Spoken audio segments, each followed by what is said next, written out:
بسم اللہ الرحمن الرحیم نحمدہ و نصلی علی رسولہ الکریم اما بعد۔ دوستو عزیزو، انسان جب کسی چیز کی امید باندھتا ہے، انسان کو کوئی چیز کی امید لگتی ہے یا پھر کوئی چیز کا خوف ہوتا ہے تو اس کو رات میں جاگنا بھی آسان اور دن میں مشقت کرنا بھی آسان، سب آسان ہو جاتا ہے۔ مجھے کوئی چیز کی امید لگ گئی اور سمجھ گئے کہ یہ چیز ہوگی تو پھر رات میں مشقت کرنے میں، کوئی رات بھر جاگنے میں تکلیف نہیں ہوتی، اور دن میں کتنی بھی تپتی دھوپ ہو اس میں بھی مشقت کرنے میں تکلیف نہیں محسوس ہوتی، تاکہ دو چیزیں اس کے اندر آ جاتی ہے، یا تو اس کے اندر امید ہوتی ہے کسی چیز پانے کی، یا پھر خوف ہوتا ہے کسی چیز کا۔ اب اسی کے لیے تو انسان سب کچھ کرتا ہے۔ اب اس کے ساتھ میں اب جب دیکھیے کہ مادی دنیا یا یہ جو ہے بے وفا دنیا، اس کو دل میں رس بس گئی تو سمجھتا ہے کہ میں محنت کروں گا، کوٹھی ملے گی، بنگلہ ملے گا، کار ملے گی، عالیشان کپڑے اور لباس ملبوسات زندگی میں مزیدار ملے گی، یہ چیزیں نظر آ گئی کہ یہ سمجھ رہا ہے۔ اس کو بنانے کے لیے انسان رات دن محنت کرتا ہے، کوئی طبیعت نہیں، اس کا ایک امید لگی ہے۔ اب یہ چیزیں ایسی ہیں کہ بھئی انسان کو کہیں سے کہیں پہنچ جاتی ہے، ایسی امید اور خوف۔ اسی میں سے وہ ہے کہ جب انسان کسی چیز سے ڈاکٹر کے پاس جا کر کے اپنے عضو کو کاٹ کے پھینکنے بھی تیار ہو جاتا ہے، معمولی ایک کانٹا چوب جائے، معمولی ہلکا باریک سا کانٹا ہوتا تھا، اس کی تکلیف برداشت نہیں کر سکتا، تڑپ جاتا ہے آدمی، کتنا چیخنے لگ جاتا ہے، آنکھوں میں آنسو آ جاتے ہیں، بڑا پریشان ہو جاتا ہے۔ معمولی سا کانٹا چوب گیا، تھوڑی دیر کے لیے نکال بھی دیا کہ وہ تکلیف اس کے لیے ہا ہا کرتے لگتا ہے۔ لیکن کبھی ہوتا ہے کہ بھئی ڈاکٹر کے پاس جا کر کے چاپلوسی کرتا ہے، اس کے پاس جو ہے منتیں کرتا ہے کہ وقت جلدی دے دیجیے، میرا جو ہے فلانا عضو کاٹ کے پھینک دیجیے۔ اب عضو کاٹ کے پھینک دیا جائے، جسم کا ایک حصہ کاٹ کے پھینک دیا جائے، کتنی تکلیف کا مرحلہ ہے، لیکن اس کو امید ہے کہ اس سے میری صحت بن جائے گی، اور خوف ہے کہ اگر میں نہ کروں گا تو میرے سے زہر پھیل کر کے پورے جسم میں پھیل جائے گا۔ اس کے لیے پیسے بھی دیتا ہے، منتیں بھی کرتا ہے، شکر گزار بھی بن جاتا ہے۔ یہی چیز انسان کو سب کچھ کراتی ہے۔ اسی پر جو قرآن جو ہے بھرا ہوا ہے کہ امید اور خوف، یہی دکھاتا ہے امید کے، اللہ تعالیٰ امید دکھا رہے ہیں اس کے اندر، اور ایسی چیزیں کہ خوف کی طرف اشارہ کر رہے ہیں کہ خوف کیا ہے، تو بتا کر کے بتا دے کہ کیا ہوگا۔ لیکن ان سب پر عمل کرنا کون کرے؟ جس کو جو ہے دل کی آنکھ سے جو دیکھتا ہے۔ حال یہ تھا کہ ایک ایسا زندگی بنی، ایک زمانہ ایسا گزرا صحابہ کا کہ جو حضور صلی اللہ علیہ وسلم نے فرما دیا اس پر ایسا یقین۔ علی رضی اللہ عنہ فرماتے ہیں کہ اگر میرے سامنے جنت آ جائے اور سامنے آنکھوں کے سامنے بالکل دکھلا دی جائے، اور دوزخ بھی آ جائے سامنے دکھلائی دی جائے، لیکن میرے یقین میں ایک رائے کے برابر بھی، ایک بال کے برابر بھی اضافہ نہیں ہوگا۔ جو میرے حضور صلی اللہ علیہ وسلم نے بتانے سے جو یقین میرے دل کے اندر پیدا ہوا ہے، اس کے اندر رائے برابر دیکھ کر کوئی فرق نہیں پڑے گا، کیونکہ میرا یقین اسی سے بن گیا، اور مزید کوئی چیز کا یقین بننے کا ہے نہیں۔ یہ تھا وہ کہ جو چیز بتائی گئی اور جو چیز سے روکا گیا، اس پر زندگی کو ڈھال لیا، فلاح پا گئے، کامیاب ہو گئے۔ اور ہم جو ہے اس چیز کو چھوڑ کر کے رہ جائیں گے، نفس پرستی میں مبتلا ہو جائیں گے۔ نفس پرستی ایک ایسی چیز ہے کہ انسان کو تباہ و برباد کر دیتی ہے، کھوکھلا کر دیتی ہے، اس کو بے عزت کر دیتی ہے، اچھے عزت دار گھرانے کو تار تار کر دیتی ہے۔ سب ماں باپ کی عزت گئی، خود کی عزت گئی، اور جو ہے ایسی عزت جو ہے مٹی میں ملا دیتی ہے۔ نفس پرستی بہت خراب چیز ہے، جس کے اندر آ گئی نفس پرستی، اس کو جو ہے برباد کے بغیر نہیں چھوڑتی، بے عزت کے بغیر نہیں رکھتی۔ یہ بڑی خراب چیز ہے نفس پرستی، بہت خراب چیز ہے۔ اب بنتا ہے انسان، کیسے بنتا چلا جاتا ہے، اور دیکھیے حال کیا ہوتا ہے، کیسے کیسے واقعات، اور تاریخ کے اوراق دیکھیے کہ ایک نوجوان کا واقعہ لکھا ہوا ہے کہ نوجوان اس میں بیٹھا ہوا تھا کہ مسجد میں فسادات ہو گئے، ایک عورت اندر داخل ہو گئی بچنے کے لیے مسجد میں، اور وہاں اپنے بچاؤ کرنے کے لیے آ گئی، رات کا وقت تھا، اور پھر جو ہے رات بھر نوجوان جو ہے اپنی چراغ سے انگلی جلا رہا ہے، پھر خاموش بیٹھا ہے، انگلی جلا رہا ہے، رات بھر اسی طرح گزر گیا۔ صبح کو کہا کہ نوجوان نے اس عورت لڑکی سے کہا کہ تم چلے جاؤ، تب پھر چلے جانے سے پہلے اس نے پوچھا تو کیا کہا اس نے کہ مجھے خوف رات بھر سنبھالتا رہا، تم بھی تنہا ہو، میں بھی تنہا ہوں، نوجوان ہے، کوئی نہیں دیکھنے والا نہیں رہا، لیکن خوف خدا کہ ایک معمولی جسم کے اندر کا جسم کا چمڑا اگر اتنا جلتا ہے، اتنی تکلیف ہوگی میری آگ سے، تو وہ خوف، وہ جو آگ جو جہنم کی ہوں گی، جس کے جو ہے روح اور دل تک جلے گا، وہ کیا خوف ہوگا، وہ کیسی آگ ہوگی جس سے دل جلے گا۔ ایک چمڑا جلنے سے میں برداشت نہیں کر سکتا ہوں، معمولی ہے چمڑا جل رہا ہے، اس کو جلنے میں مجھے برداشت نہیں ہوا، تو وہ جو دل جلے گا وہ آگ کا بھاپ سے، تو وہ اس کو کیسے برداشت کروں گا؟ میں نے نفس کو سمجھاتا رہا۔ یہ چونکہ یہ چیز جو تھی وہ نفس پرستی سے جو انسان باہر آ گیا، نفس پرستی سے جو بچ گیا، اس کو اللہ تعالیٰ اس طریقے سے بچاتے ہیں۔ یہ چیز اللہ تعالیٰ، دیکھیے یہ معمولی بات نہیں ہے، ایسا معمولی نہ سمجھیں، ایسا نہیں آتا۔ جو آدمی اس کے لیے محنت کرے گا، اپنے جو ہے باطن کی طرف جو ہے اپنی نگاہ کر رکھے گا، تو اسی کے لیے فرمایا گیا کہ آنکھوں جو دیکھی ہیں یہ نہیں، دل کی آنکھ سے جو دیکھے گا تبھی پتہ چلے گا ان چیزوں کو۔ ایک اور واقعہ جو ہے عبدالحق محدث دہلوی رحمۃ اللہ علیہ کے زمانے کا لکھا ہے کہ ایک نوجوان بڑا خوبصورت، بڑا خوبصورت، بڑا نوجوان، وہ گلی سے گزرتا تھا، حضرت کے درس میں حدیث سیکھنے کے لیے روز جاتا تھا۔ ایک عورت روز دیکھتی تھی، اس کا دل اس پر آ گیا، اور اتنا روز اس کو دیکھتے دیکھتے بڑا حسین و جمیل تھا، بہت خوبصورت تھا لڑکا، لیکن آہستہ آہستہ وہ اتنا مجبور ہو گئی کہ اس کے بعد گناہ کی طرف اس کا دل آمادہ ہو گیا، اس کے دیوانی ہو گئی، پاگل ہو گئی۔ تو اس نے کسی طریقے بہانہ بنا کر کے اپنی مجبوری یا پریشانی کا ذکر کر کے اس نوجوان کو ایک بار گزرتے ہوئے بہت درد دی کہ میں پریشان ہوں، پھنس گئی ہوں، تھوڑی سی مدد فرما دیں، میں بہت پریشان ہوں۔ تو نوجوان نے سوچا کہ بھائی دونوں پھاٹک کھول دیا، تم ذرا سا میری مدد کر دیجیے۔ تو وہ نوجوان سمجھا کوئی عورت پریشان حال ہے، تو اس کی مدد کرنے کے لیے اندر داخل ہوا۔ جیسے ہی داخل ہوا دروازہ بند کر لیا۔ اب انہوں نے اپنا گناہ کا جو ہے آمادہ کرنے لگی اور دروازہ پھاٹک کو بند کر لیا۔ اب نوجوان بڑا پریشان کے حال میں آ گیا۔ اب ایسے اور بہت نیک بچہ تھا، اور بہت اچھا نوجوان، نیک نوجوان تھا، اور جتنا خوبصورتی اللہ نے ظاہری طور پر دی تھی، باطن بھی اس کا اتنا اس کا جو ہے اتنا خوبصورت تھا، اللہ نے اس کو بچا رکھا تھا گناہ سے۔ پریشان ہو گیا 2 منٹ کے لیے، پھر اس نے کہا کہ اس عورت سے کہ مجھے تھوڑا وقت دے دیجیے کہ میں ضرورت خانہ جا کر کے فارغ ہو کے آ جاؤں۔ اب وہ جا کر کے اس نے اجازت دے دی ضرورت خانہ دکھا دیں، تو پھر وہ گئے، اور جانے کے بعد جو ہے اس نے پیخانہ سارا بدن پہ بن لیا، سارا بدن پہ پیخانہ لے کر کے پورا بدن بن لیا۔ بدن کے باہر نکلی، اس نے ایک وقت جو ہے کراہتے ہوئے اسے باہر کر کے تھوک کر کے باہر کر دیا۔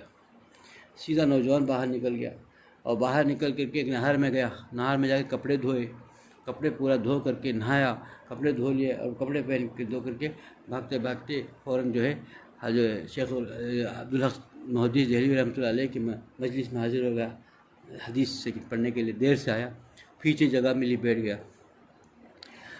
تو اتنی خوشبو پھوٹنے لگی بدن سے کہ شیخ عبدالحق محدث دہلوی رحمۃ اللہ علیہ نے فرمایا کہ بھائی نوجوان، اس نے پوچھا یہ کس نے اتنی تیز خوشبو لگائی ہے؟ بتایا گیا کہ وہاں سے پیچھے جو بیٹھا ہے نوجوان، اس کے پاس آ رہی ہے۔ سب بچوں نے بتایا تھا، تو جتنے طلباء تھے، حضرت نے فرمایا اے نوجوان، تو اتنے لیٹ سے بھی آیا، اتنی تاخیر سے بھی آیا، اور اتنی تیز خوشبو لگا کے آیا ہے۔ تو نوجوان نے بتایا، کھڑے ہو کر پوچھا کہ حضرت میں کیا بتاؤں کہ میں لیٹ آنے کی وجہ یہ تھی، تاخیر کی ساری احوال بتا دیے کیا ہوا۔ تو بس اس کے وقت سے ایسا ہوا کہ وہ کہہ رہا تھا کہ حضرت میں تو کچھ نہیں لگایا، جیسے نہا کر کے میں نکلا میرے بدن سے خوشبو پھوٹ رہی ہے۔ بتایا گیا تاریخ میں کہ جب تک وہ نوجوان زندہ تھا، اس کی خوشبو مرنے تک اس کی خوشبو بدن سے پھوٹتی رہی۔ یہ تھی اس نے مجبور، اس نے پیخانہ لگایا نہیں، اس نے اپنے باطن کو بچانے کی فکر کی، اپنے یعنی جو گناہوں میں ڈوبنے سے اپنے آپ کو بچا لیا۔ اور اس کا دیکھیں کیا ہوا کہ اس کے بدن سے اللہ نے ایسے خوشبو پھوٹنے لگی، اللہ نے خوشبو سے اس کے جسم کو ایسا مس کر دیا کہ دور دور تک خوشبو پھوٹنے لگی، جدھر سے گزرتا تھا اس نوجوان خوشبو آ جاتی۔ یہ انسان جتنا اللہ کا بن کے رہے گا، اللہ کی شریعت پر جس چیز سے روکا ہے اس سے بچنے کی فکر کرے گا، اور جب جس میں چلنے کا حکم ہے اس پہ چلے گا۔ اور نفس پرستی جو ہے وہ ایسی ہی چیز ہے کہ جو بدنام کر دیتی ہے۔ آج ہم لوگ نفس پرستی کا ایسے غلامی میں چلے گئے، ہم کو احساس ہی نہیں، ہم کو کیا چاہیے، ہم کو ہمارا دل جو چاہتا ہے ہم کو چاہیے۔ اب وہی کہتا ہے کہ آدمی دل کیا چاہتا ہے، میرا دل یہ چاہتا ہے، میرا دل ایک کھانے کو کرتا رہتا ہے، ایسا سونے کو چاہتا ہے۔ یہ دنیا بسی ہوئی ہے، تو چونکہ سامنے نظر آتا ہے، تو یہ دنیا کے اندر ایسا کر لوں گا تو ایسے راحت و عیش کی زندگی ملے گی، مل نہیں سکتی، اس لیے کہ یہ تو دنیا کی نفس پرستی اللہ سے دور کر دے گی۔ انسان کو ذلیل کر دے گی۔ بظاہر سمجھ میں یہ آتا ہے کہ نفس پرستی میں رہے گا تو عیش میں رہے گا، عیش کیسے رہے گا؟ عیش میں نہیں، وہ تو جو ہے سمجھے کہ اس سے اذیت ناک زندگی ہوگی۔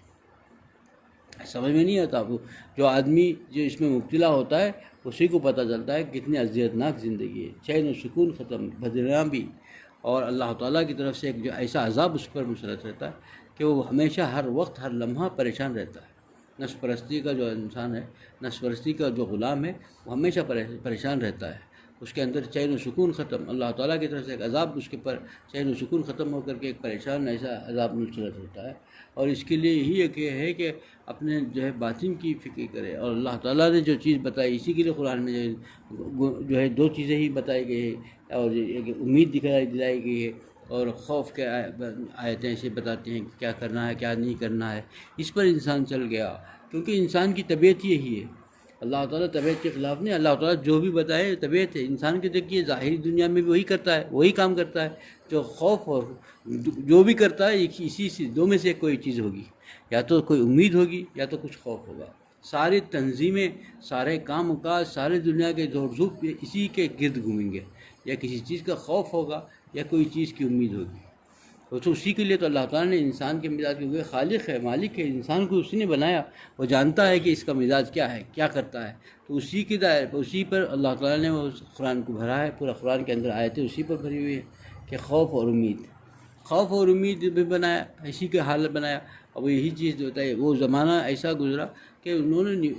زندگی ایسی بنائی، حضور صلی اللہ علیہ وسلم کی تربیت ایسی لی کہ وہ ان کا یہ آخری لفظ جو ہے کہ لفظ بھی آخری تھا، اس کے بعد کوئی اور چیز نہیں، یعنی دیکھنا ضروری نہیں، وہ تو جو بھی کرتے تھے دل کی آنکھ سے دیکھتے تھے، ان کو کیفیت ایسی ہو گئی تھی۔ یہ ظاہری آنکھیں اس کی ضرورت ہی نہیں، اس کی دیکھنا ضروری نہیں تھا، وہ جو کہا گیا، جو شریعت نے بتا دیا، جو حدیث نبوی آئے، اور جو اللہ کا جو حکم ہے اس پر اس سب کچھ جو کہ دیکھ لیا انہوں نے۔ اتنا یقین، کامل یقین،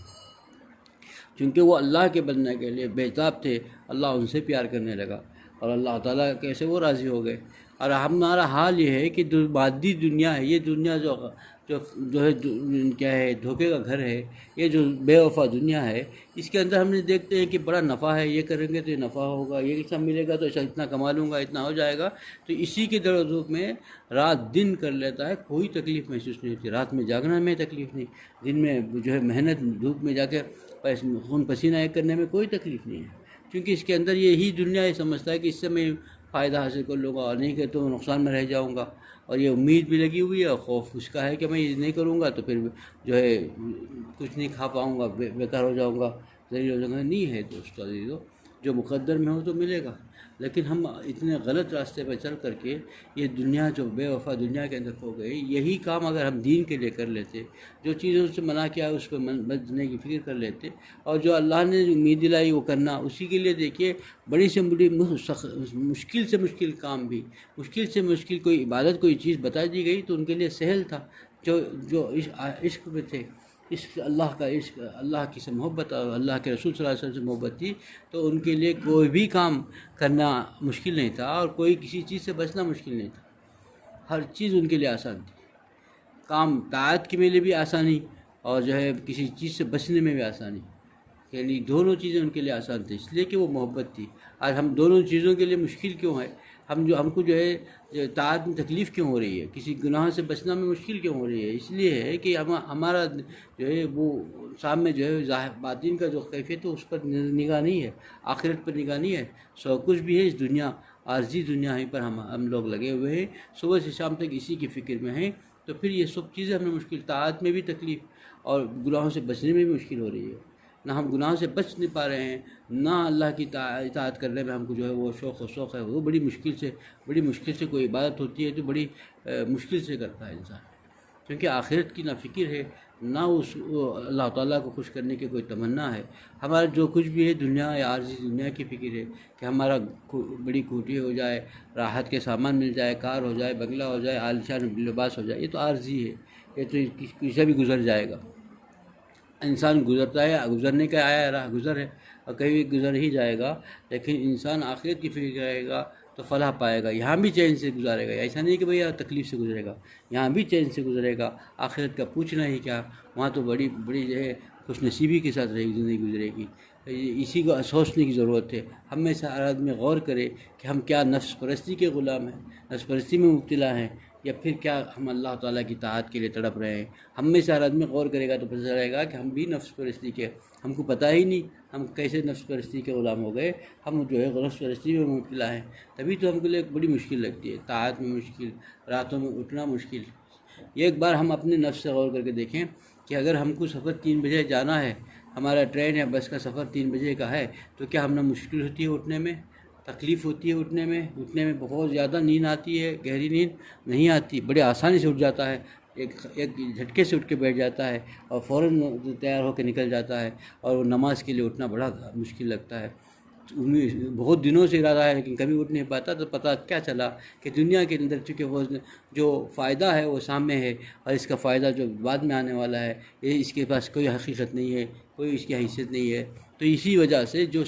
دنیاوی فائدہ نظر آتا ہے اس کے لیے تو فوراً تیار ہوگا دل، اور جو فائدہ چونکہ وہاں 4 پیسے ملیں گے، 4 کام ملیں گے، دنیاوی کام کے لیے جا رہا ہے، اپنے کام کاج کے لیے جا رہا ہے۔ اسی لیے حضرت حضرت فرمایا کرتے تھے کہ دیکھو ایک شعر حضرت خواجہ صاحب کا شعر پڑھتے تھے، جب تجھ کو شکار جا رہا ہے، شکار چونکہ رات میں نکلتے تھے لوگ، کہ جو اندھیرے میں جا کر کے شکار کے لیے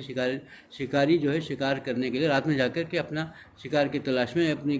گھاٹ میں بیٹھ جاتا تھا، تو فرمایا کہ جب شکار کا ارادہ ہو تو رات میں اٹھنا بھی تجھے مشکل نہیں ہے، اور جب تجھے نماز کا وقت ہو تو جو ہے نماز بھاری لگنے لگتی ہے۔